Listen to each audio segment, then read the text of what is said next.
What's up, guys? Farooqi Bros here, and today we're going to be doing the official spoiler review podcast for Superman. We got all four bros after the first time for a while, with Umar joining for the first podcast of 2025 formally, and it's because it's a big one. This harkens back to the old days, the comic book debate days, of old, where superhero movies and the latest review and the latest trailer, we're discussing every single minute of it. Now that we're cinema debate, we don't get to it as often, but when we're about to talk about a new superhero movie, especially if it's Superman, you already know we got the whole house on board. So let's discuss it. I'm thinking, what's the best route to do this? Do you want to do like one very quick non-spoiler review before we go into the spoilers? So then we'll just start it. So full transparency, the first 10 minutes or so, we'll be doing non-spoilers, but I'm going to give another warning when we're about to go full spoilers as the movie comes out. So definitely check it out if you haven't.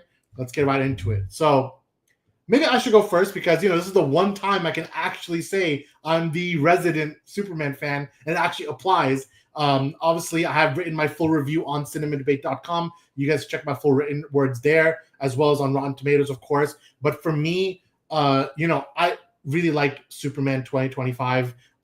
Now, do I have some rose-colored glasses? No doubt about it. Superman's my favorite superhero. We've discussed that pretty much ad nauseum over the last few years. You probably see them, half my bookshelf is a mix of the Superman collection. Up there, you'll see the Superman the Animated Series. Like, it's a big part of kind of, what I do, why I do what I do, and how my career's unfolded. A lot of it has to do with Superman. So coming to this movie, obviously, I'm excited. I was a big fan of all the movies that came before. I'm a big fan of the Chris Reeve movies, big fan of the Henry Cavill movies. And I'm, of course, going to be excited for the next generation of Superman. So when I'm coming to this movie, a few certain words come into my mind. And one of it is the word earnest. Like, it feels like it's a movie that's, especially when it comes to the titular character of Superman, it's a movie that's very sincere. Like, when you bring the Superman character forward, you're getting a lot of that classic heroism, that classic Silver Age feel. And that is in full display here with Superman. And, the movie itself, there's no doubt there's some bumps along the road. Like, no doubt about it. I had some issues with a bloated supporting cast. I thought there are some noticeable visual effects gaps throughout the time. But the genuine heart of the movie is good enough where I was bought in and I was enjoying myself the whole time. And it's not even to say, what type of director you like. James Gunn, he's hit or miss for me. I like some of the Guardians movies. I don't like some of the Guardians movies. I'm not a big fan of the Suicide Squad. I'm definitely not a big fan of Peacemaker. So when I'm walking into a movie like this, I have my reservations, but I was honestly surprised that James Gunn was he restrained himself to the point where at least Superman was done properly. And there's times where he does kind of go back to his base instincts. And I talk about this in my full review, that when he's going out of the box, with Superman is a very out of the box character for a guy like Gunn. Gunn is used to working with these ragtag, relatively unknown characters that he can just repaint with a fine brush, because it's like, I can do whatever I want. No one knew the Guardians of the Galaxy. I can do whatever I want. And they're actually quite different from the comic counterpart. Same with the Suicide Squad. No one really knows these characters, so you can do whatever you want. With Superman, there's a lot of everyone has their favorite, everyone has their version. So everyone's coming in with an inherent need of what they want. So I'm actually very happy that from a pure Superman perspective, he gets it right. Obviously, it's different from other versions, but I do feel like David Corenswet, I have to give him a lot of props. I think he did a very good job as Superman. He was quite believable. I think both as Clark Kent and as Superman, I really enjoyed his performance. I'm very sold on him moving forward as the cinematic Superman. I think he could do wonderful. And honestly, if in the hands of another director, there could be even a much better film potentially coming in the future. But I do think that a lot of the foundation was properly set. So I really do feel like David Corenswet, his performance was a big reason why I kind of gave the movie the score that I did. I feel like he elevated the script he was given. I think he did the best with what he had to work with. And ultimately it worked out. Ultimately, when it comes to the supporting cast, it's a mixed bag. A mixed bag. Sorry. It's solid. I think Lois Lane and Lex Luthor are quite great, but it's bloated. I think the Justice Gang, I feel like a lot of it's unneeded. I feel you could have brought that down a little bit and kept more focus on the main characters. So it is a little unpolished, like if you're used to coming off of a movie like Man of Steel or even Superman 1978, which has a very strong cinematic quality to it. This movie kind of has that B movie feel sometimes, which can kind of bring it down a little bit, which is another reason why I kind of docked it a half star for that. But ultimately, I do think, and we can get more into it in our full review, so I don't want to talk too much about it, but I do think there's a central through line to this movie that really does speak to me. I think Superman as a character works, and I think the foundation is set for a very strong universe going forward. So me, I give it a 4 out of 5. I came in very positive, maybe more positive than the rest of you guys might come in with, but I came in fairly positive. But I want to know what the rest of the bros think, and let's see if we can get a debate going from there. So, I might give it to Zion. I'll give it to you next. What did you think about Superman? Yeah, so we agree on some points and we disagree on some points.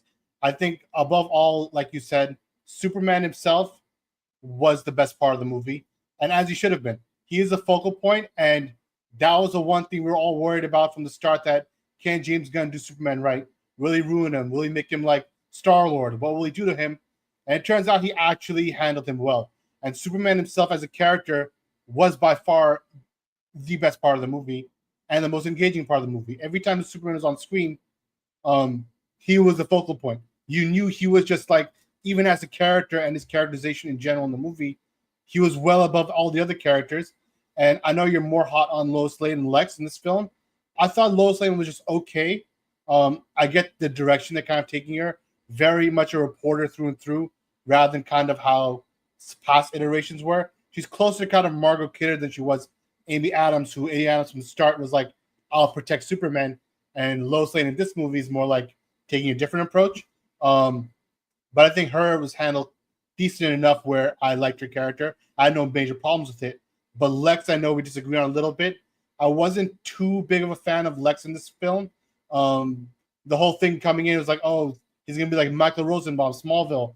But he didn't feel that way that much. He felt much more of like an amalgamation of Gene Hackman and Jesse Eisenberg.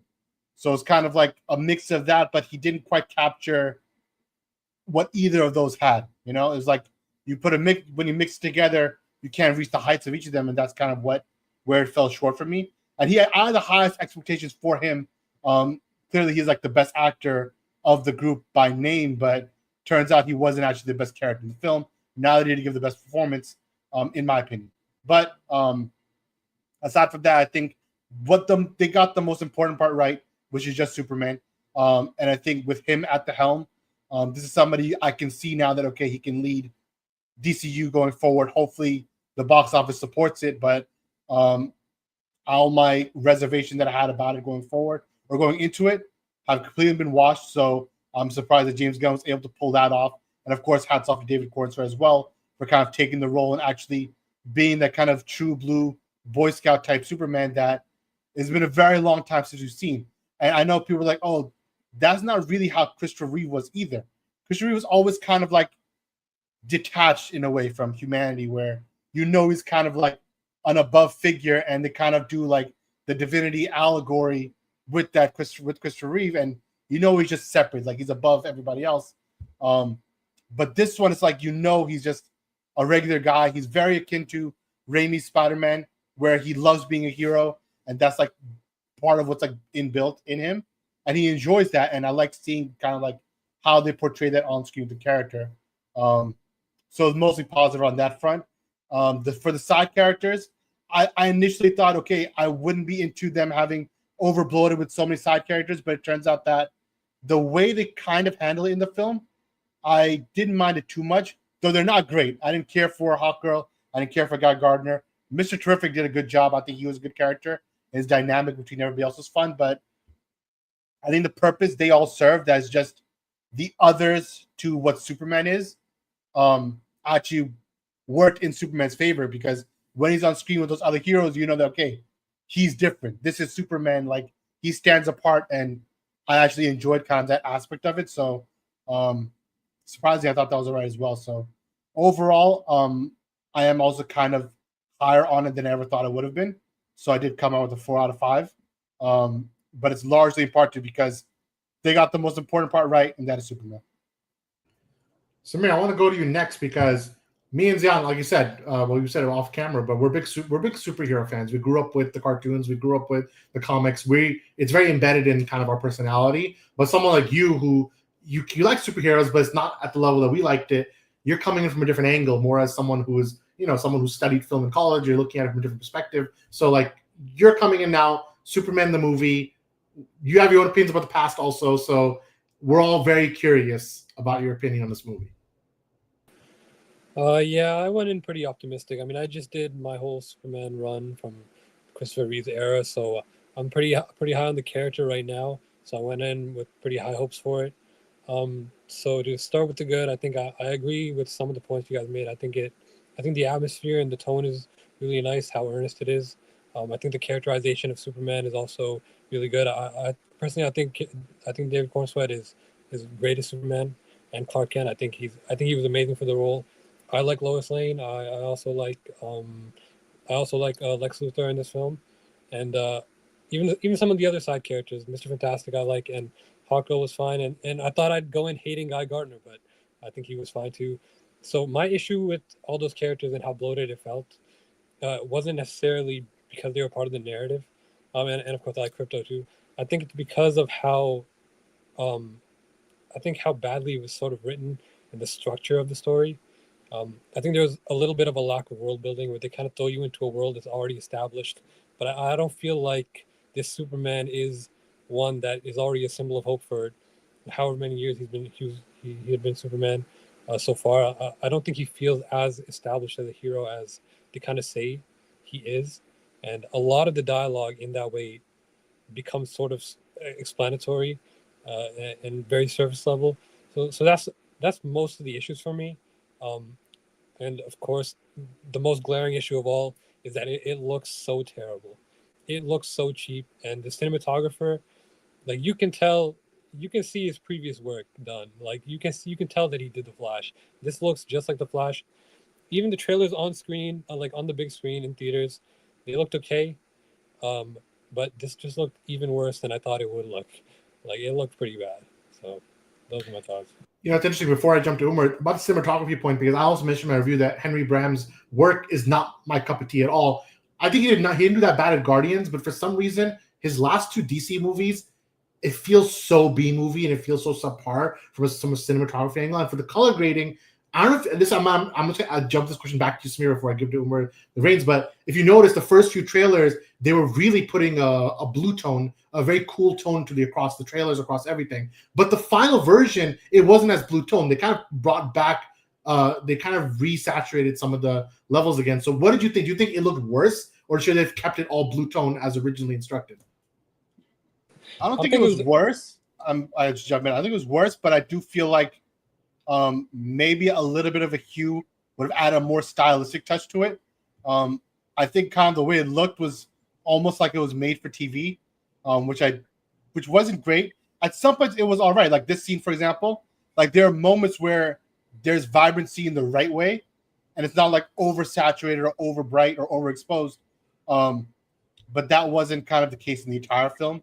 So it's kind of like a mixed bag in a way of sometimes it looked really nice, sometimes it looked like it was made for CW, and it's like a mix of those things. So maybe a little more stylistic touch would have made it better, but I don't know. What about you, Samir? As far as the color grading goes, I think you can do saturated bright colors well without it looking flat and cheap. I think a lot of the issues with the cinematography was mostly the framing and how shots, like they tried to do a lot of shots where you could see the Superman logo on his chest, and the shot just looked like it was so close up, like so bad, like it didn't even fit the frame properly. You mean like those video game shots, like the Flash did, like that turning style? They did it a few times here too. Yeah, just the structure was the main issue for me, because even previous Superman movies are kind of saturated in a controversial way, right? But I'm fine with brighter colors. I don't think the blue tone was that big of an issue. Umar, I want to bring you in next. I mean, what did you think about Superman, the James Gunn version? Yeah, I think I'll start with some of the positives. I think that they got the main character right. So they got Superman right. I think he did a great job. I think this, like the first 30 minutes, I'm not gonna go into our spoiler review yet, but I'm just gonna give like kind of what was going through my head while I was watching it. The first 30 minutes for me were tough because I was watching it with the lens of like I know that I'm gonna go on a podcast later to break down the movie, and that was the first 30 minutes. That's the lens that I was kind of watching it with.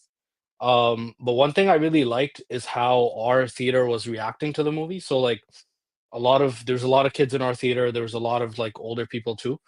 And it seemed like they were enjoying it right from the start. And so because of that, I took myself out of like looking at it from like a purely cinematic standpoint and like breaking it down. And I would just watch it from the rest of the way as a fan. And I think as a fan, this movie, I think does something that just the previous iterations didn't do, which is it shows Superman as this like super hopeful, super optimistic, but also naive, also like kind of learning what he's trying to be or what he's trying to become. And like the earnest, the genuineness, I feel like that is something that's gonna really resonate with audiences, partly because it also resonated with me, even though I love Henry Cavill's version. I think that was amazing too. But I think this is a different take, and I think I think they got the character right. But when you break it down, obviously when you watch it for the sake of kind of critiquing or looking at kind of what maybe didn't work out, I think there's a lot that didn't work out. And it sucks because I think Superman was actually so good, and I think David Cornsweet did so well. But personally, for me, almost every other character didn't hit. I liked Mr. Terrific. I thought he was like placed really perfectly, partly because they kind of took him away from everything else that was happening at certain points. I hated Guy Gardner. I mean, Hawkgirl I didn't hate because there was not much happening. I just didn't care. Lex Luthor, I hated Lex Luthor. I thought like he's basically a cheap version of what Jesse Eisenberg did. He just did it like a million times worse. So I didn't like that whole aspect. There's some parts of the movie that are very similar to the movies that have already come out. Like there's like a whole plot point that's happening in the Middle East, which is like a whole other or middle wherever. I don't know where they're doing that stuff, but it's kind of obvious what they're trying to show. But I didn't fully like. I like the fact that they're kind of trying that, but just there was so much other things that were also involved that I feel like it was just too much happening. So I feel like it had the makings of a really good movie. You could have like done things in a better way, and had less characters involved. And I think if they really did do Superman, like if it really was like super centrally focused on Superman, I think I would have loved it more because I loved the what we got from David Cornsweet. Lois Lane for me, I think it's my opinion is similar to Zion's, where it's like she's not bad, and she's not. I wouldn't say she's amazing either. I think she did a good job. I think the thing that this movie suffered from the most is the writing. But there's parts of it that are also still really good. So it's like a very weird feeling to have that, where you have Superman in some scenes, like I didn't like some of the ways he was saying stuff, but I could tell that it's the writing, it's not the actor. So I didn't like I did not like the writing. I didn't like the cinematography. I didn't like the color grading. But I think because they got the main character right, it was really good. But then I have some gripes with like some of the plot lines. I don't know what they were trying. I actually don't understand what the thought process was behind it. But from an overall standpoint, I think I would still give it a 3 out of 5. Because I think that's how good actually speaks to how good they got Superman. So I think that part of it you got to give it up for the main character. Yeah, and I think everybody else would have been better had they had a different writing, different directing, different cinematography. Yeah, I'm with you there, and I think obviously I'm more positive on the film than you were, but a lot of your points make sense, and I think they all are embedded in my review as well. I just docked less points for each of those things, but I'm kind of there too. But I want to kind of shift now the podcast to full spoiler talk. So just giving a full warning. Excuse me. From now forward, we're going full spoiler. You can say anything because there's certain things in this movie that piss me off. So I just gotta say what pissed me off. But those things that I really like. So I want to get into the whole like aspect of it. So I'm changing the banner. It's spoiler talk now. It's time to get into like the weeds of this movie, you know? So I'll kick it off again. So what I loved about this movie, we started already. I love Superman's characterization. So there's things that Superman does that to me it makes like my inner child like come out. I'm like, oh yeah, that's the Superman that I recognize. You know, like even if there's a monster that's destroying the world, he's like saving the squirrel. You know, like that does it for me. I'm like, yeah, that's cool. Like, you know, that makes me happy. You know, and like you could say it's they're dangling the keys in front of me, but even a small scene like when he's pushing the kaiju back and he turns around to all the people in the building, he says, "Are you guys okay?" Like that one line, just have the interaction. I'm like, that's Superman. Like I was missing that, and I absolutely love the Zack Snyder take on Superman. I've written so many articles on it. We've interviewed the guy. He's a big part of that Superman's a big part of my career and how I've written about him. But it's kind of crazy that in 3 movies he's only going to talk to other superheroes or the military. Like this guy hasn't talked to humans, you know. Like I'm like waiting on some moment where he talked to a regular guy, and that didn't happen, you know. But in this one, he did talk to Lois. He did talk to Lois. That's Lois. There you go. So down that. But no one else. You know, so I'm waiting on more conversations, and that didn't happen. So that I really liked. I think the central moment that Gunn is kind of giving his thesis statement on the movie is that 6-minute straight conversation between Superman and Lois, where they're having a discussion in the apartment. They have this full talk, and I think this talk is the slowest the movie's ever been, because one of the biggest issues of this movie for me, and the reason I took off one of the reasons I took down a star, was because the pacing was lightning fast. This movie needed a 15-20 minutes to breathe because things were moving like 1, 2, 3 from scene to scene to scene. Now, originally, I'll give you guys some insider baseball here on how this movie was made. Originally, this movie was supposed to have title cards for each days of the week. So it's going to be like Sunday, Monday, Tuesday, Wednesday, Thursday, Friday. It was going to be 1 week of Superman's life. But they took that out because in test screenings, it wasn't testing that well. But you can still, they left the cut to blacks. So you know that, okay, this is the cut to black where the next day would have started. And I feel like I personally would have liked the days of the week style. I think it would have helped this movie rather than hurt it. That just means the others are disagreeing, so you'll probably give your take on that. But I think it would have helped the movie to say this is 1 week of Superman's life, and look how many things he deals with, like either international war, a Godzilla creature, fighting Lex Luthor, and then fighting his clone. You know, like all these are happening in 1 week. It's a big week for him. But so that's my general point of view on that. I feel like this movie was really missing Clark Kent. I feel like there was not a lot of Clark Kent being a journalist in this movie. We had one scene, and it was really a jokey scene. We didn't really get that much about Clark Kent doing his thing. That kind of pissed me off. But the thing that really is grinding my gears, I'll give it to you right now, didn't like it. I did not like the Jor-El reveal of this movie. That was not sitting with me. The first time I watched it, I was kind of like letting it go. Now, the second time I watched it, I was like, this pisses me off. Like, I really hope they retcon this in the future. Tell me that Brainiac did something, he messed it up, you know? I don't like the Kryptonians being like these genocidal aliens who are sending Superman out, because it kind of messes up the Superman story long term. So for me, the end scene, which is super wholesome, again, big spoilers, where he says, show me my parents, and it's his Earth upbringing. It's cute, but it actually kind of is sending the wrong message about Superman. That I feel like, I'm not sitting right with this moment in the movie. Again, it's nothing that's like, it's a very nitpicky thing that I feel like no general audience will care about. But as a longtime Superman reader, I'm like, they've done this before. Like there's a book called Superman Birthright where they do say that the Krypton, Jor-El and Lara, sent him to kind of do evil, but then they retcon in the end, like, no, it was like something was glitched. But here they kind of use that glitch thing to kind of use the other way. That was kind of weird. I don't know what you guys think about it. I'm actually leave it there, but I have more things to say about other parts of the movie. But that was my one gripe. Obviously, I give it a 4 stars. I'm probably give it the highest score of this group, but that was pissing me off. Did it piss any of you guys off, or am I overthinking it?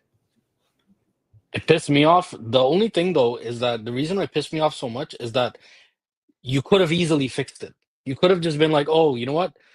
Lex like did something to he doctored it, he faked it, he changed the original, and literally it wouldn't have impacted the plot in any sort of way, right? And then at the end you could have showed both. Like you could have showed his Earth parents talking and like his like Jor-El and Lara, right? Like you didn't have to make them freaking crazy. Also, what they said in the movie was it was almost like, it was actually not as bad as what we might have gotten, but it was pretty bad. It was extremely, extremely bad. My wife literally looked at me and she's like, bro, what is happening? Like, what are they showing us right now? I don't know, man. They changed the canon.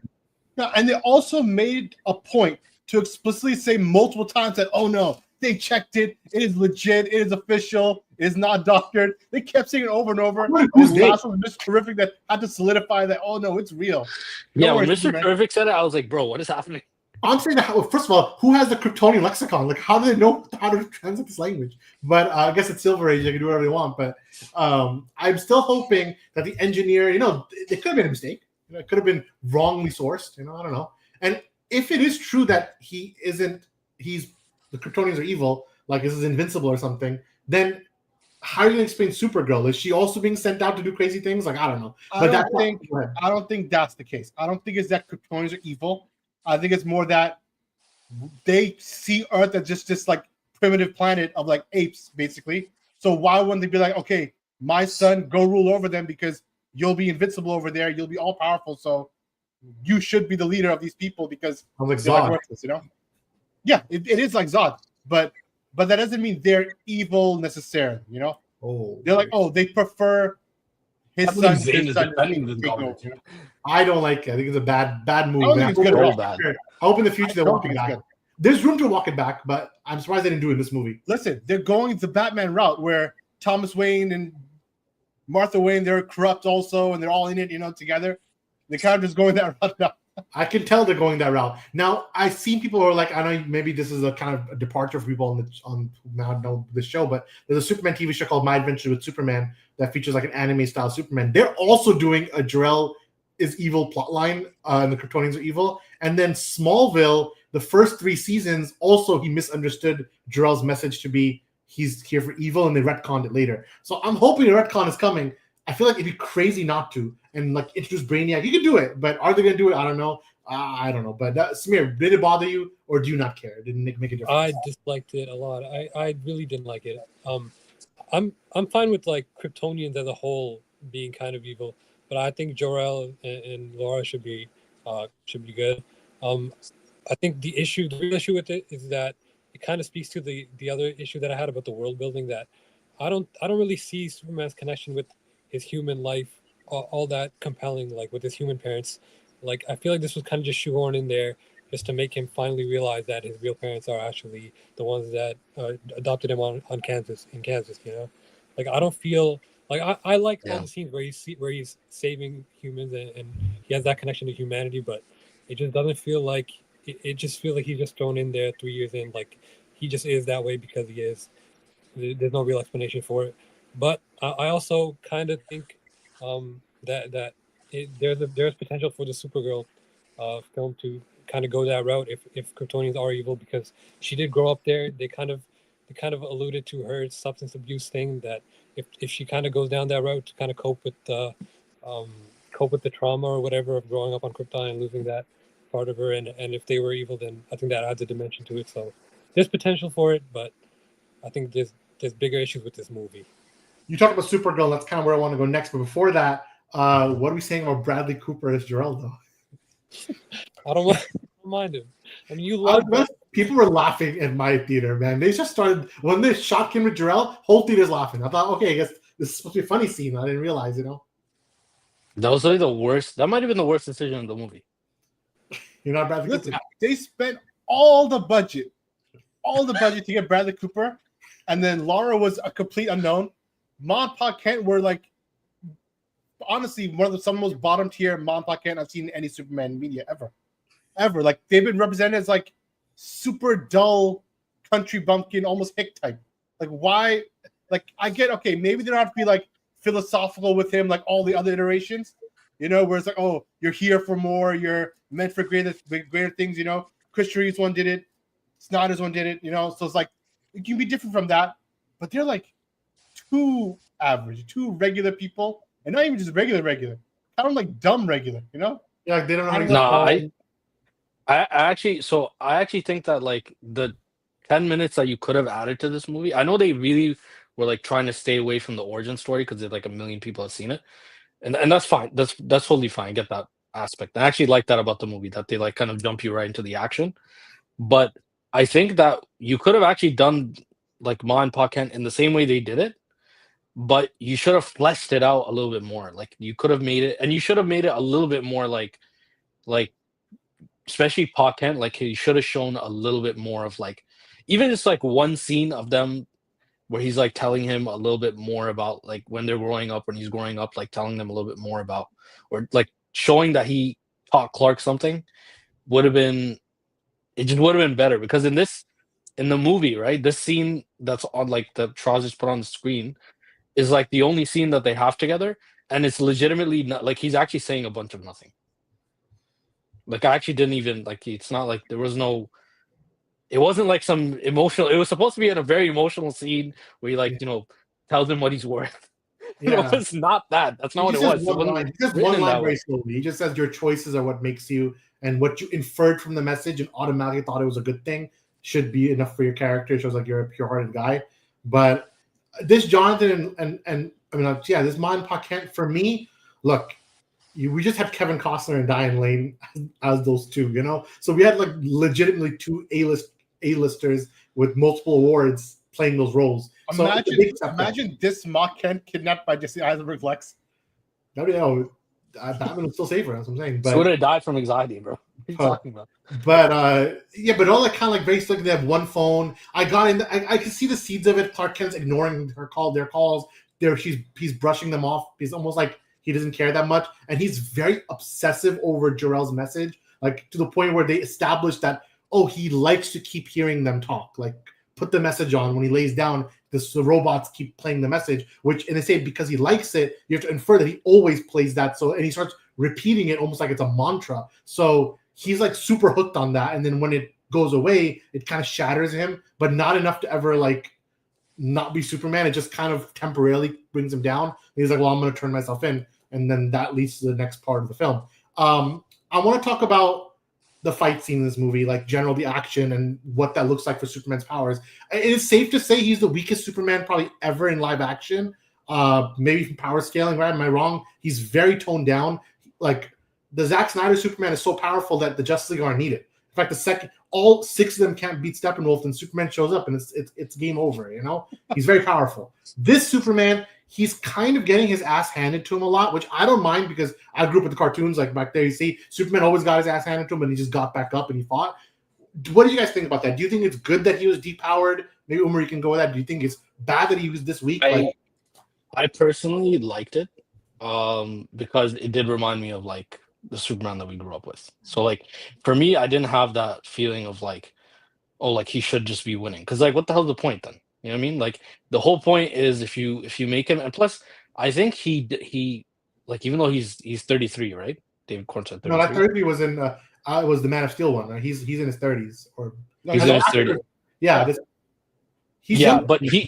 Yeah, so I think he does a good job of that. So like for me, when he's getting beat up and stuff, and I like the fact that, so the one part I did like about like the Lex, like the whole model that they went for is like him like knowing all of his moves and like actually doing all the homework and then like kind of being like the string. I like that aspect. Like I thought that was good. Like I thought that was actually a smart way of like showing why he's getting beat up like crazy.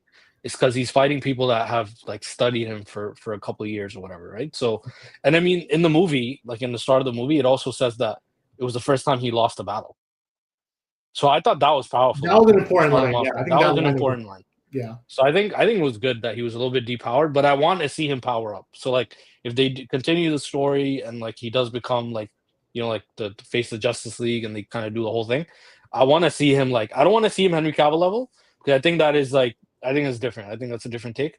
But I do want to see him like, even in the animated series, he does power up. Like he doesn't like, it's not like he like stays at the same level. Yeah. So I want to see that happen. Here's the thing. I actually disagree with both of you that I don't think he's depowered at all. The only thing that stopped him was 1, kryptonite, and 2, him fighting himself.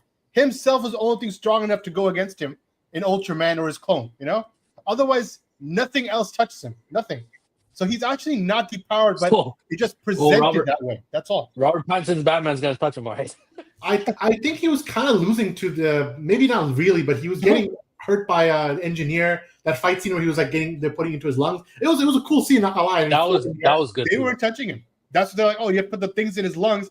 And even then, he was smart to be like, I'll fly into space and crash back down because otherwise they can't do it. I thought it was just engineer alone, should have been defeated in seconds.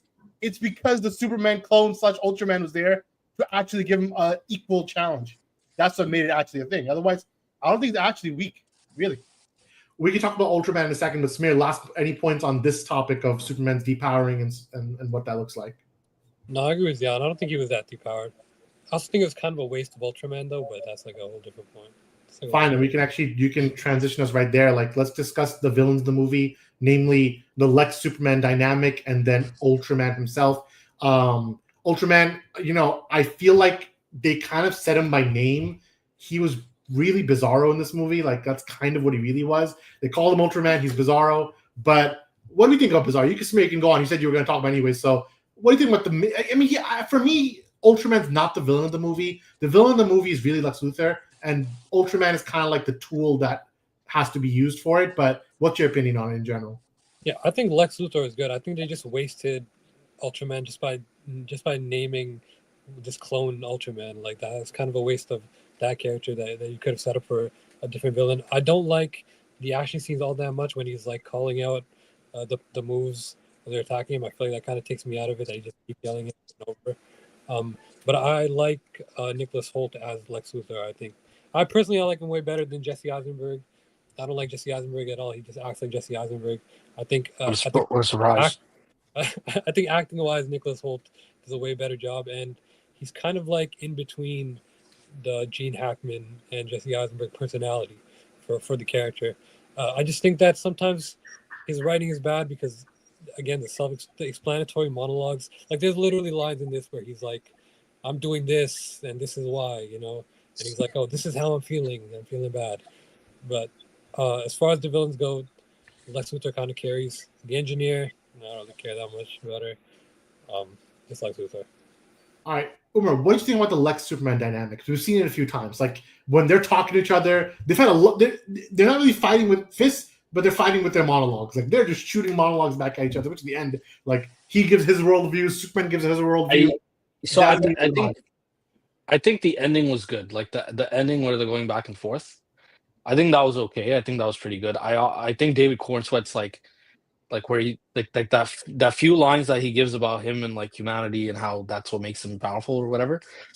I like that a lot. I thought that scene was really, really good. Same. Like, that to me was probably one of the better Superman scenes. Just because like he like embodied the character in that moment, like, really, really well.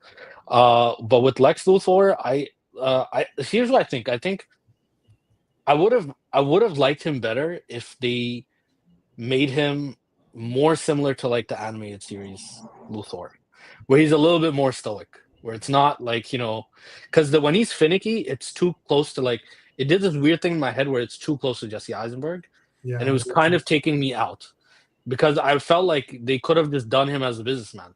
Like, they could have just done him as, like, they could have done him in that way, and I think it would have been much better. And so that part of it kept taking me out, but he was still acting really well. So I think it might be more about the writing than that. I think I want to see him again. Like, I want to see more. And I want to see him done with a better writer because his acting was really, like, it was on point. Surprisingly, I liked that final scene of Lex and that interaction with Superman as his best part of the movie, especially when he kind of calls us Superman because, like, oh, like, you patronizing twat or whatever. Because Superman is like patronizing, like, oh, being human is your greatest strength, and I hope you realize that when he's like all powerful guy just standing there, like, come on, like, are you being for real? Like that, and Lex would like actually call him out on that. I'm like, Lex is kind of right in the situation because okay, like, yeah, calm down, Superman. You're literally called Superman. It's like I get that. I like that interaction where Lex snaps back at him, and they kind of have that back and forth exchange. Because in BVS, it's more like there's more anger that's coming from Jesse Eisenberg, where it's like pure hatred for Superman, where he'll do anything, go crazy routes, where he'll kidnap his mom just to take down Superman. But this one is more like he believes they're equals, and he's like can match him in a different way. And I do like the way they presented that dynamic. The brain versus bronze thing.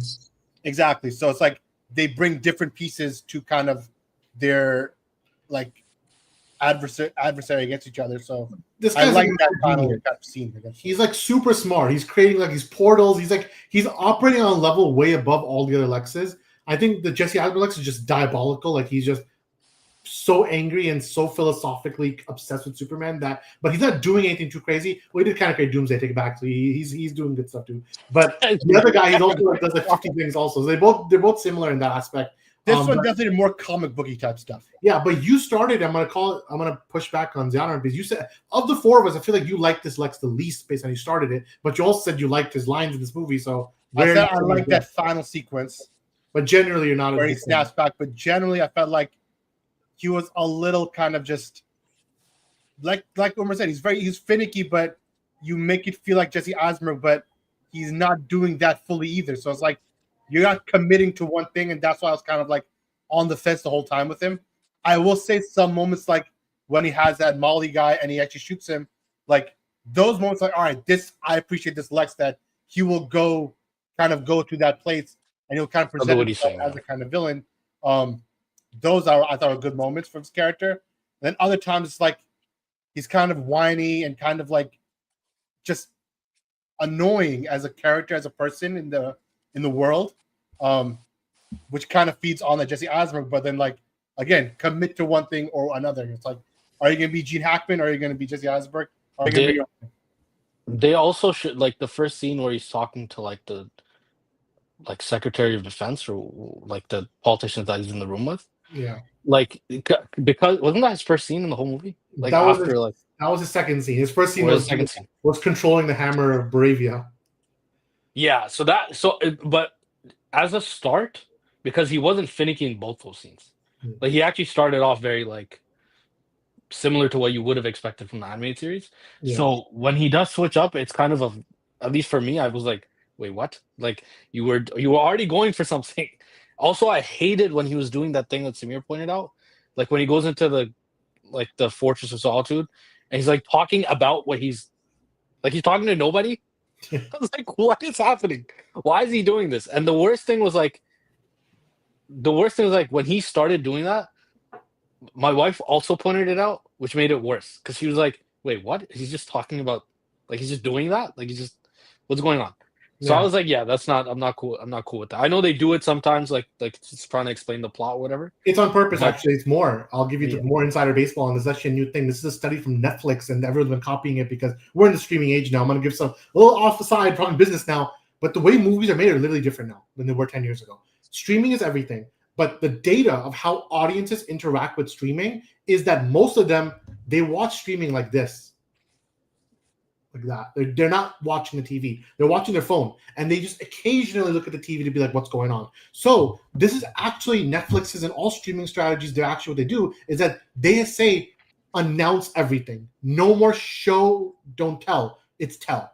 At all times, to the point where if you're walking to the fridge to get a drink, you better announce it that, oh, I'm so thirsty, let me get a drink, because that's the way the modern Gen Z, Gen Alpha, that's how they consume media. Now, what the gamble?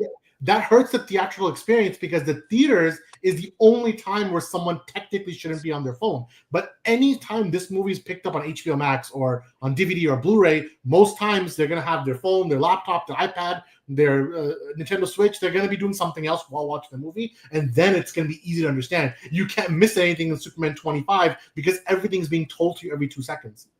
So it's purposeful. It's like the sin of modern movie making. You know, like we're not going to get good movies anymore because everything is built to be content for a streaming platform.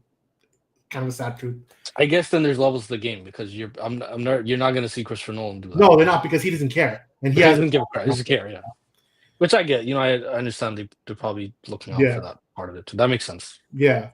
So that's good on Lex. We discussed that. I think I'll give my quick thing on Lois. I think this is my hot take. I think this is the best Lois ever on live action. So I'm putting her above Amy Adams. I'm putting her above Margot Kidder. I'll tell you why. Margot Kidder, she's kind of annoying, you know, like, and she's annoying. Her Lois is really annoying because she's always whining about something. Yo, can I ask you a question? I'm talking about what?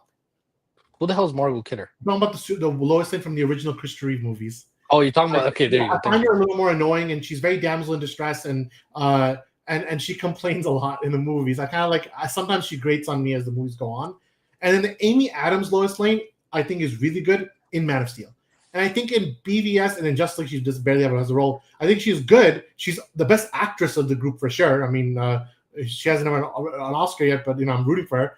But I think Rachel Brosnahan, she plays the closest thing to the animated series Lois. Like, to me, she's literally the animated series Lois. They just made her to live action in pretty much every way. She even dresses like her, and she talks like her, and acts like her. I'm like, this is the animated series Lois through and through. So because of that, I'm like, I think this is my favorite Lois Lane.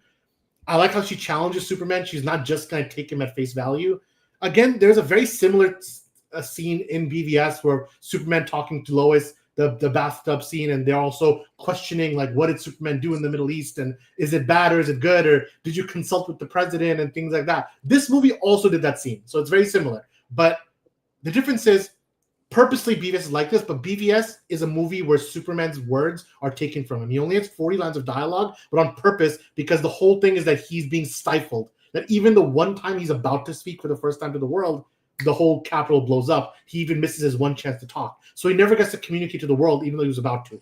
This movie does not put a leash on Superman. He can talk. So every time he does talk, I feel like he's saying the right things. So I'm like, oh, I get Superman's point of view. I get his point of view on the war that's going on. I get his point of view about generally how he operates as Superman. I'm like, I get it. But it's good to have Lois checking him because it allows that conversation to happen. Because if no one's checking him, then Superman just internally monologuing it. Rather, Lois checks him like, oh, like, he's so young that he's interviewing himself. Like, he's making mistakes along the way. And I like that. Like, he's very human in that sense.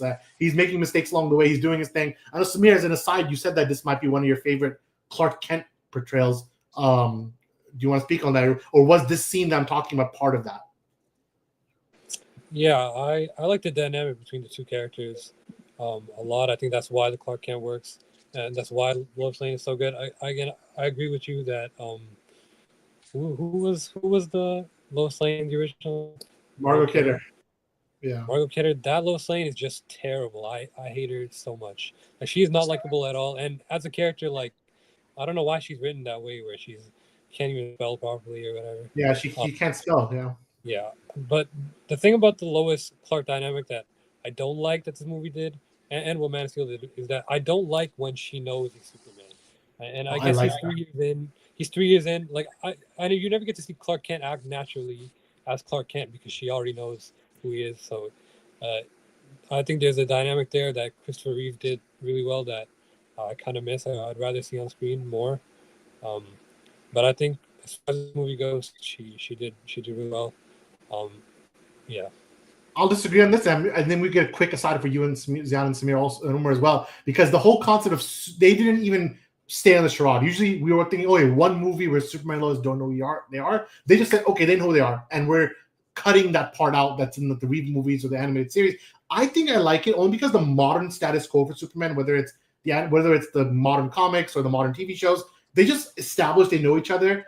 So we don't do the back and forth of Clark Kent puts the glasses on, like, I'm Clark Kent now and you're Superman, and doing that. They just skipped it. Do you think that was a good idea for the first movie? Like, just don't do the whole Clark and Lois. So only Samir wanted it. Yeah. So I think it was a good idea. I think it was a good idea to do it the way they did it, where they kind of skipped that part and they know each other. Like Lois knows him, and then they're just she just disagrees with a lot of stuff that he's up to. Or she doesn't disagree with it necessarily. She's just like trying to talk to him as a reporter would. Like, she does her job. Right? Yeah. And I think that part of it is good. But I don't think we should ever compare to Amy Adams because that's a disrespectful. I think she's not a better actress than Amy Adams, but she's a better Lois than Amy Adams. I would give that hat to Rachel Brosnahan. She's a more true representation of what Lois Lane is than Amy Adams. Amy Adams kind of like, her name was Lois Lane in the movie, but she's not a typical Lois Lane that you would see in. She's a little askew Lois Lane, like slightly different from normal. Again, as an actress, she's one level better than any of the other Lois Lanes. But I think characterization-wise, I would take this one. But let's see, I don't know. There was one point that Umar made in the middle that I want to jump on, but I just don't remember what he said anymore. He said something that was interesting, but forget it. So, all right. So, last few things. What do we now talk about? Supergirl. That end scene. Another Supergirl showed up. Do you think that, okay, this is a good dynamic at play between Superman and Supergirl?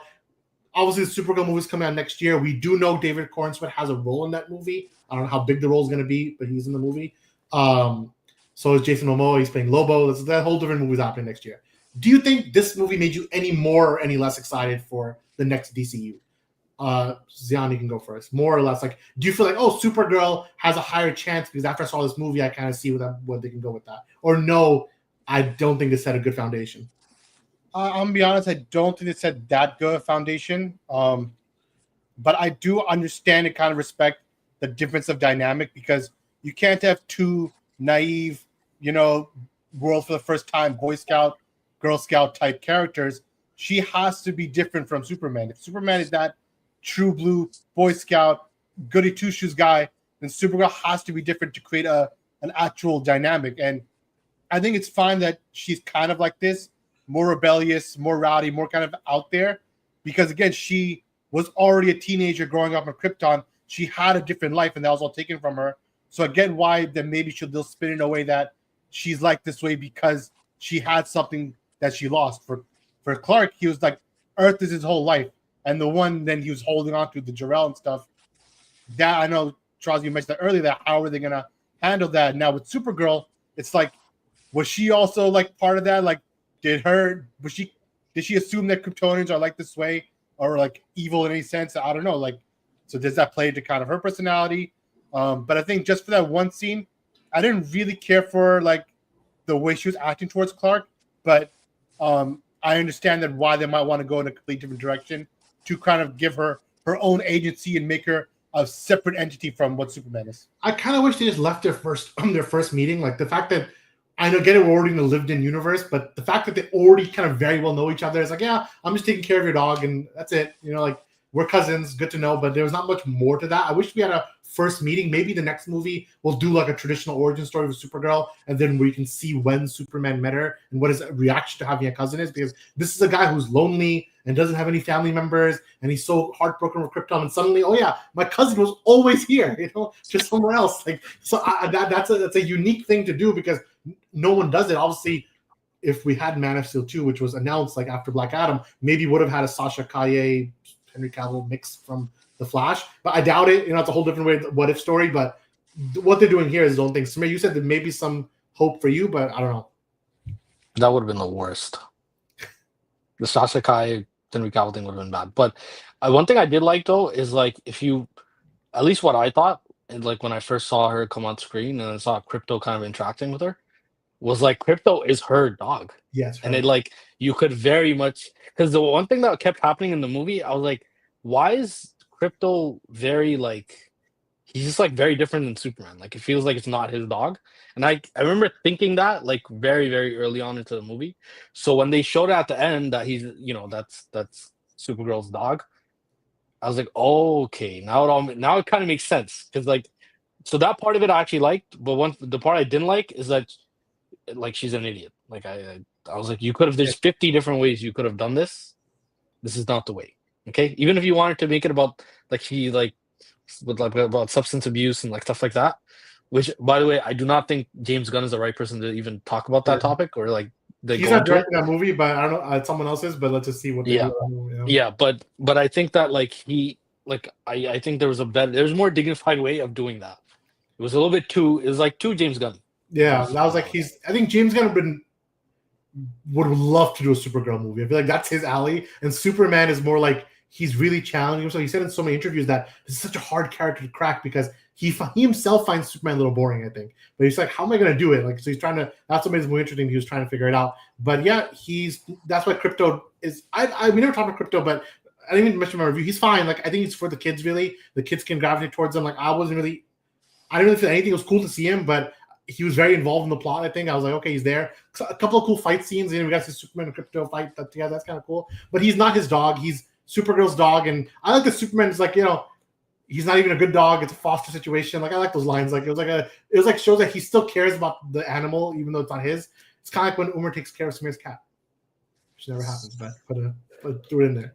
You can't even talk about that. All right. So the question of all questions, the last question, the hard question: should this Superman be interacting with Robert Pattinson's Batman or not? Now that we've seen the movie, are you still pro? Are you still against? Are you unchanged? Do you need to see more? But do you think that this Batman that you're seeing right here can meet this Superman? Yes or no, and give me your thoughts and reasons why. Once I upon a time, Zion I has to said go it on first, record. I would have said, hell no. Keep them so far away that they shouldn't even remotely know each other exists. But now, after seeing this Superman, I'm going to put them together. You know? Also, it's a twofold thing. It's a twofold thing because I don't want Robert Pattinson's Batman to kind of go to waste. Who knows if a third movie will ever come out, and it's starting to sound like it may never. You know, it's already hard enough for them to kind of put the second one through this process. So if, let's say, it ends in the second one, don't let Robert Pattinson go. If he's down for it, bring this Batman in and put him together with Superman, because I don't know if he's going to remain the same overly broody type Batman, even though at the end of The Batman, it's more like, all right, he sees things a different way now. But even still, if he remains kind of that broody, more darker, he will actually be a good dynamic with this overly hopeful, overly happy kind of Superman who's like appreciative of everything and appreciative of life. That World's Finest dynamic worked very well. Also because they're both young. That whole rumors of, oh, James Gunn's going to do a Batman movie where it's like Batman and Son, that's the most garbage thing I ever heard. So if to keep that away forever is to bring Robert Pattinson into the fold, then even more so, I'm down for it. I just think them two, they could create a very, very fun dynamic. And you can do a true World's Finest film. I don't think you can do a Public Enemies film because they kind of already did, oh, the world is against Superman here because of something Lex kind of showed. But it's something along those lines would be very fun to see. So you don't want to see Andy Muschietti's Batman movie with him meeting his son? I don't know. That's the worst thing I ever heard, I swear. All right, okay, so I'll keep my thoughts last. I'm going to go to Umar now.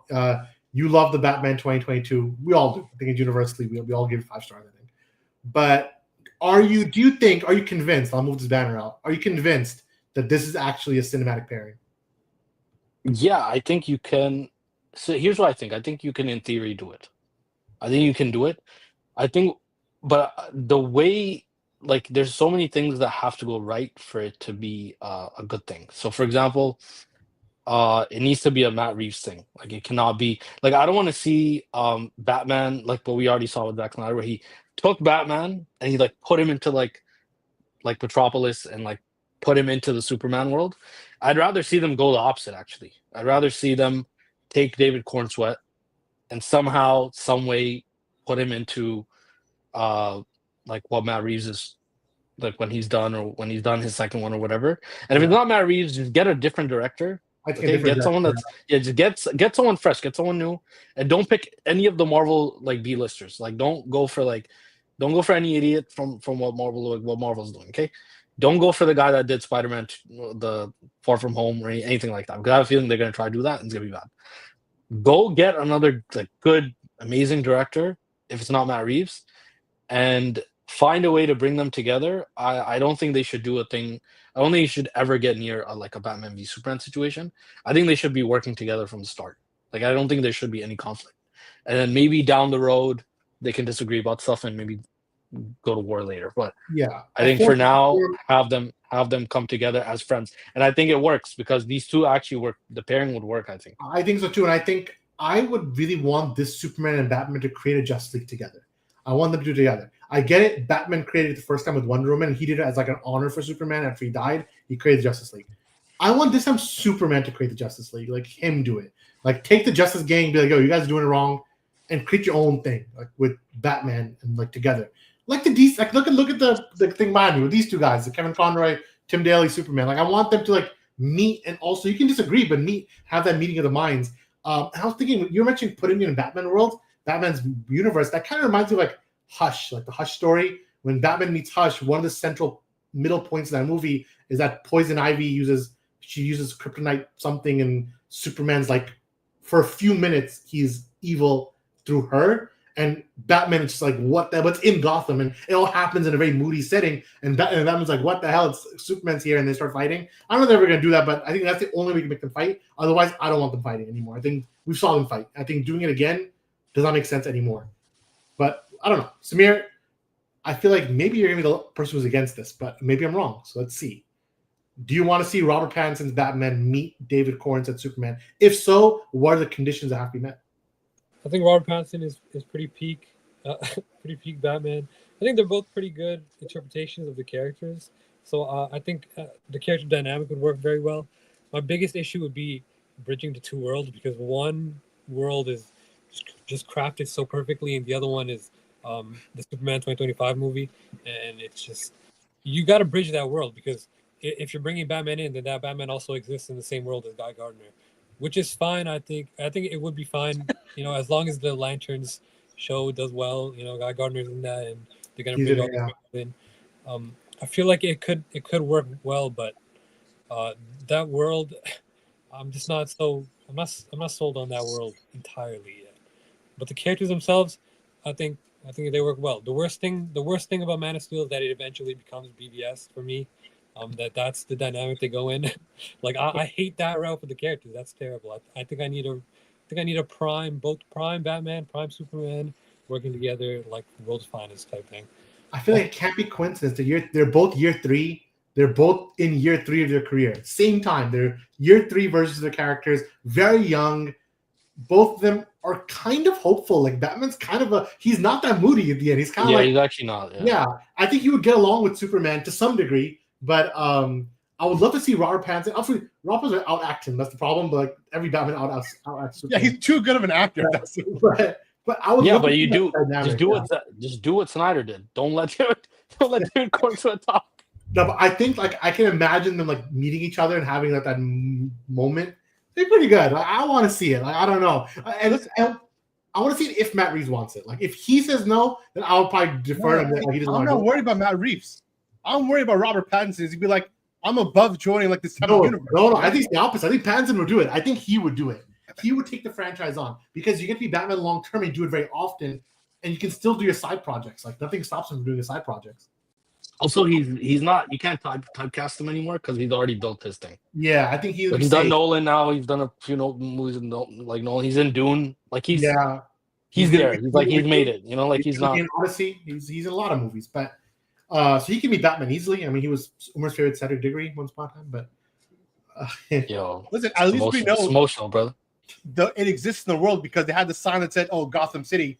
When they showed the cars driving away, so I'm like, okay, so they making it apparent that Gotham exists here, in the universe. The question is, can Robert Pattinson exist in a world where this flying thing is in it? Why not? Yes, he can. He can just act like I don't know. Where was Superman when Penguin flooded the city? No, because they don't have to say that they happened concurrently. You understand what I'm saying? He's too busy on Bravia. What the hell is it called? Bravia. It's basically called Israel or whatever. Just call it what it is. I don't know why. I don't know why they have to lie. Well, it's close enough. And maybe in an earlier draft, based on some rumors, it could have been even more obvious. But I digress. I don't understand how Samir is crying right now. He's so emotional.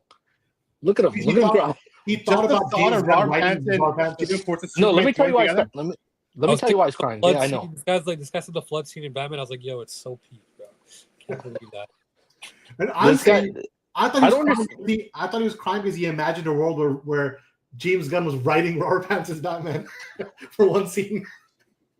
That would be if Batman ever says "Good luck, man," or if he says "I'm doing important things," I will literally kill Gumbo. Yeah, they have to keep him right. He has to stay very stoic and kind of he has to stay. I don't want to see he can't become like Tony Stark. Let Superman be goofy. Let Superman be the goofy one and be like, interesting, a bat mask, something like that. He can make the joke. See, David Cornsweet. This is what I like about him is he can pull that off. Sadly, I love Henry Cavill. I still think he's the GOAT, but he just doesn't have it in him.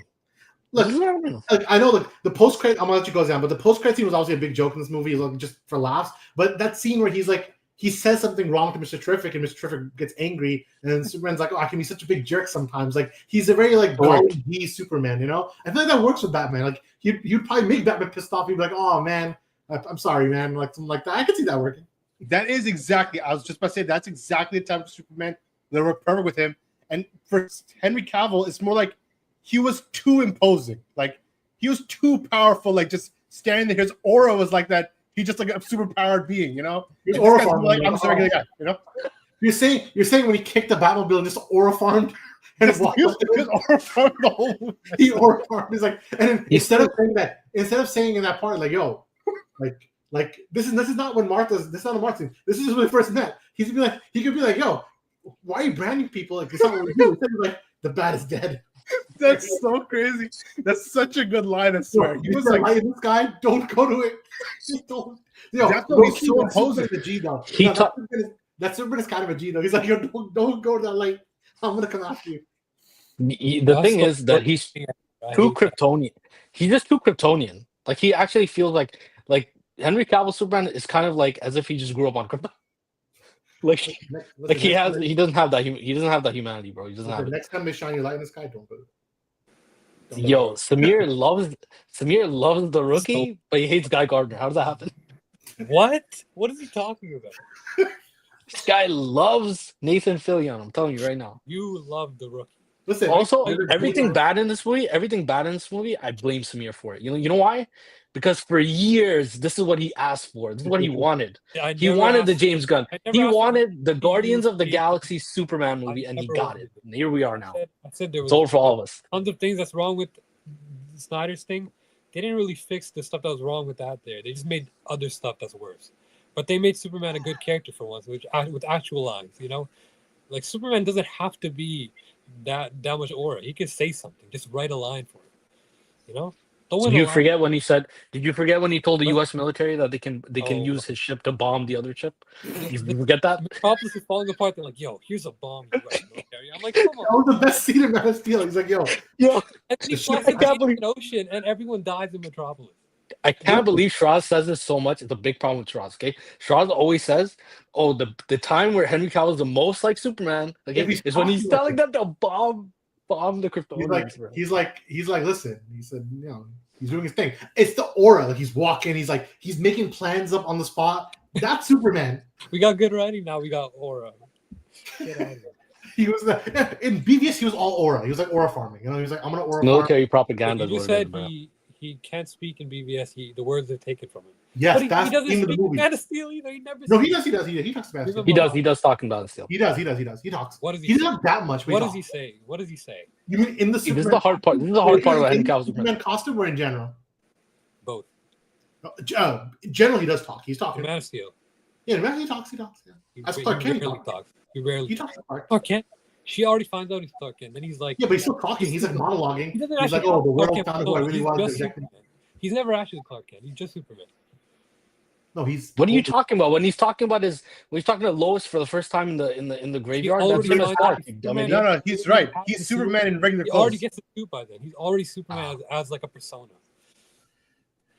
In that one, the Clark Kent persona never really gets created till BVS, where he's like doing journalism with Perry. That is a good scene though in the full cut. But here he's more like three-dimensional in the new movie, where it's kind of like he has a lot of personality traits. Like he's like, and whereas Henry Cavill Superman has personality, but it's very internalized. And I do think BVS, him not talking is a theme of the movie. I think the whole thing is that his words are being taken from his mouth. Every time he's about to talk, someone kind of stifles it, whether it's Batman or it's Lex Luthor or it's Doomsday. He never gets to say his piece until he dies. So good. And then in the end, it's good. Then in the end, it's like, look over, like if you see it, the whole monument, look around. He's like, he was not talking; it was his actions. And then he never talks ever again because in Justice League, I don't think he said anything. So he literally dies. He just dies at the end. No, but then he comes back. I wish he had one scene where he addressed the world in Justice League, where it's like he stops Steppenwolf, but not the world has to notice he's back. Instead, he becomes Clark Kent at the end.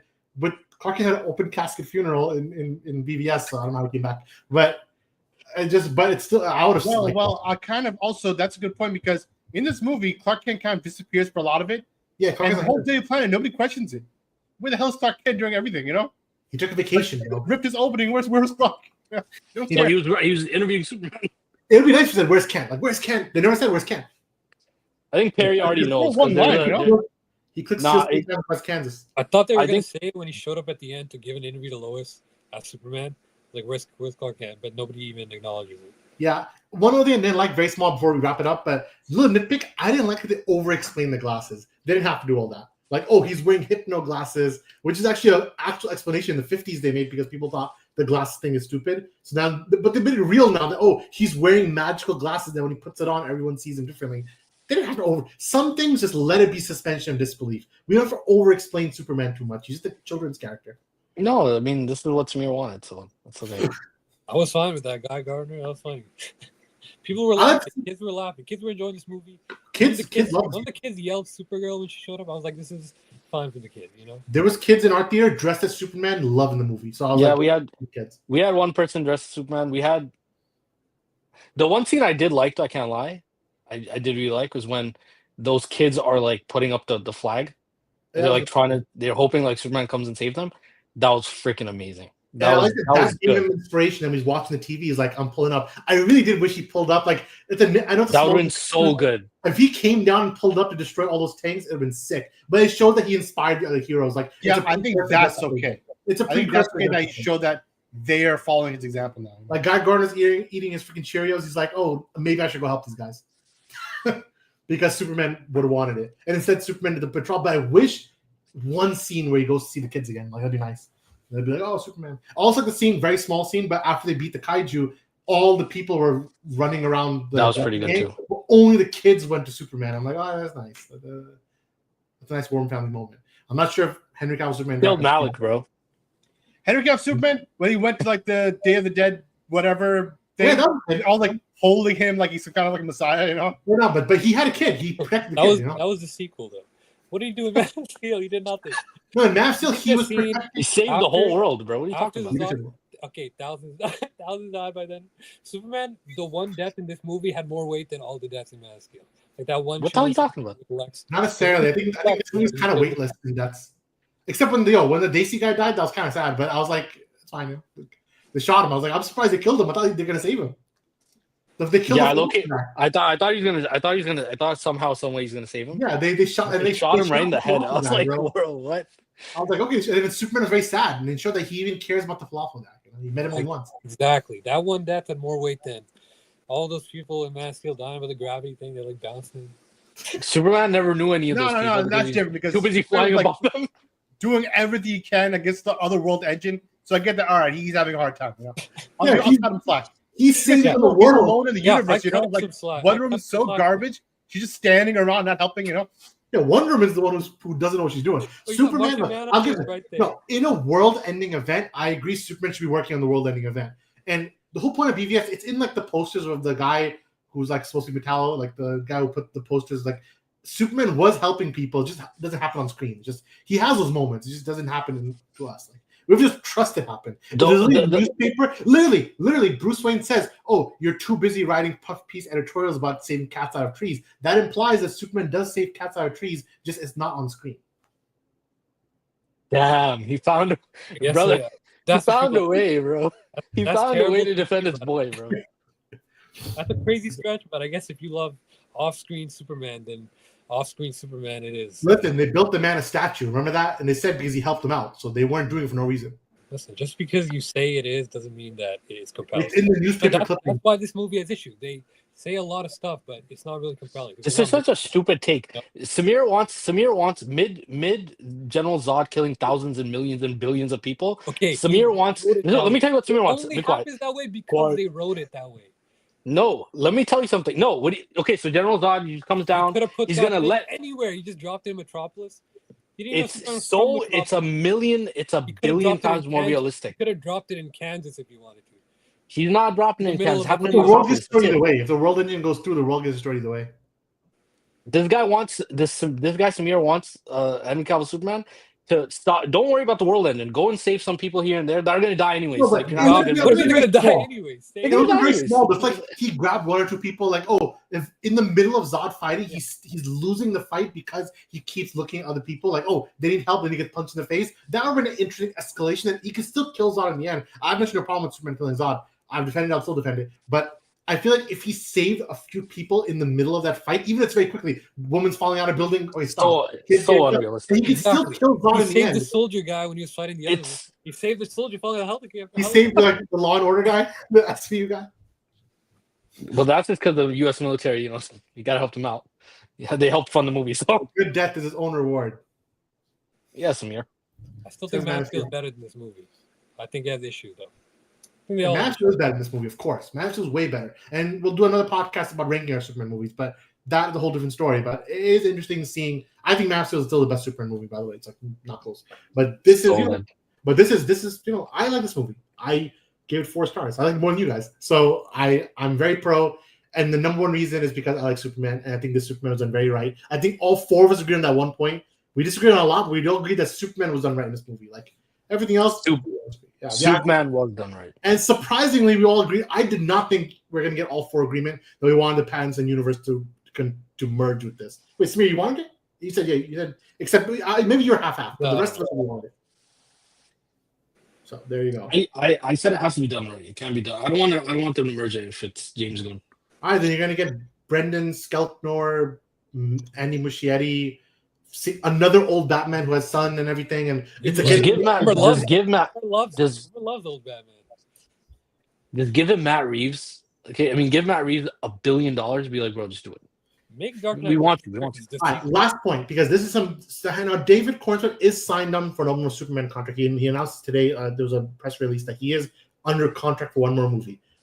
Pending the box office, which we'll find out this weekend. We don't know how much money going to make. As of right now, has a 95% audience score on Rotten Tomatoes, an 82% critic score. I was one of those critics. We don't know the cinema score yet, and the average letterbox score is 4.0. So the audience seems to really be digging this thing.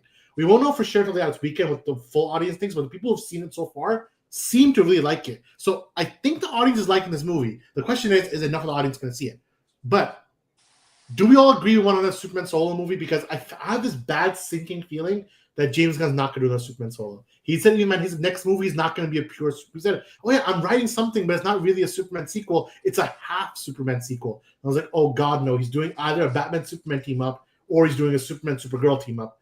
But both ways, I want to see another Superman movie. Are you in agreement with me that we want to see another Superman movie, or hey, it's one and done? It's fine. Now time to move on. No, I'd want to see I want to see one more, and I want to see it before like the whole Batman thing. Like give him one more. I don't know, Brainiac or something, and let him do his thing. Yeah, the fact we haven't gotten Brainiac and we rehashed Luthor for the 6th Superman movie in a row is crazy. I don't think they should waste Brainiac. Let Brainiac be their event film. Bring everybody together. I don't use for Justice League. I'm telling you, there's been 8 Superman solo movies. Lex Luthor was the main villain for 6 of them. Like, can we do something that's not Lex? Listen, it's not their fault that Superman has a kind of a bad rogue gallery, right? Brainiac is right there. Brainiac is too big of a villain, you know? I find Superman and Supergirl can fight Brainiac, but they still fight Brainiac. I guess maybe that, yeah. Like the anti-Kryptonian menace, and then you can learn more about his truth. And you'd be like, oh yeah, I did it. That's if he's Kryptonian, you know? To be crazy not to do that. It's the only route to go. Either way, are we done with this topic? Are we done with Superman now? Kind of, yeah, I guess. You have more things to say, Samir? Say it. I think if they make another Superman movie, it has to be somebody else writing it. It has to be somebody else doing the cinematography. Because 100% agree. And for first one was directing it. Just hear about this. Get Christopher McQuarrie. I want to see that Up Superman movie. Tell him, can you just make that Superman movie? I know you want to do it with Cavill, but can you instead do it with our guy? You know? Or you let him do it with Henry Cavill, and then these Supermen meet somehow. That's 100% going to happen. I'm telling you. That's happening. I'm already telling you it's going to happen. Also, they need to give him a better suit next time. That's true. He needs a new suit. No matter what. I didn't actually mind. The suit looked fine. There's something he needs an upgrade. He needs a size. But give him an upgrade. Yeah, give him an upgrade. Take the notes, sleek the design up. Don't make it so baggy, and make the cloth a little thinner. I think you can do that. Yeah. I think a different director, different writer could definitely help. I want to see more Superman for sure. I just feel like, I feel like we need a different hand at trying, but keep this cast. But let's see. I don't know. So do the multiverse. Honestly, do the multiverse, bro. We're gonna get a Crisis on 2 Earths. I really feel like we're gonna meet the DCEU cast again, but it's gonna be not now. I think they're gonna first wait till it does develop, and we're gonna get a Superman meets Superman moment, 100%. They're already doing it. That'd be so good. I understand that Peacemaker trailer, but the same Peacemaker is just walking through a portal and going to the new universe. So that means there is some link between these universes officially in canon. They could do it if they want to. That would actually be so good. I thought they're too preachy about it. Don't preach. Don't let one Superman preach the other Superman. Let them just both be cool guys, like friends, you know? Well, one of them isn't gonna talk. So the other guy won't preach at the older guy, so it's fine. So it works out. Yeah, I actually want that. I want Henry Cavill to be like, oh yeah, I've been Superman for 10 years and I've gone through all these different things and I've gone through much darker moments. I've died and everything. Because then they're not doing Death of Superman again, I think, in a long time. So they can let that sit there and then for Corn Sweat Superman to learn from, like Big Brother. That'd be sick. That'd be good. It'd be like the Andrew Garfield situation, Spider-Man. Yeah, that pretty much that. That would work out. That would work out. Either way, we've talked for 1 hour and 20 minutes. We've cranked this podcast out. I think it's time to let this one rest. Maybe we'll pick it up again another time. But what did you guys think about Superman? Do you want to see more of it? Do you want to see Bar Panson mixed with his universe? You heard our thoughts. We want to hear you guys join the debate. From myself, from Zion, from Samir, and from Umar. We're the Farooqi Bros, and we'll see you next time. Peace out.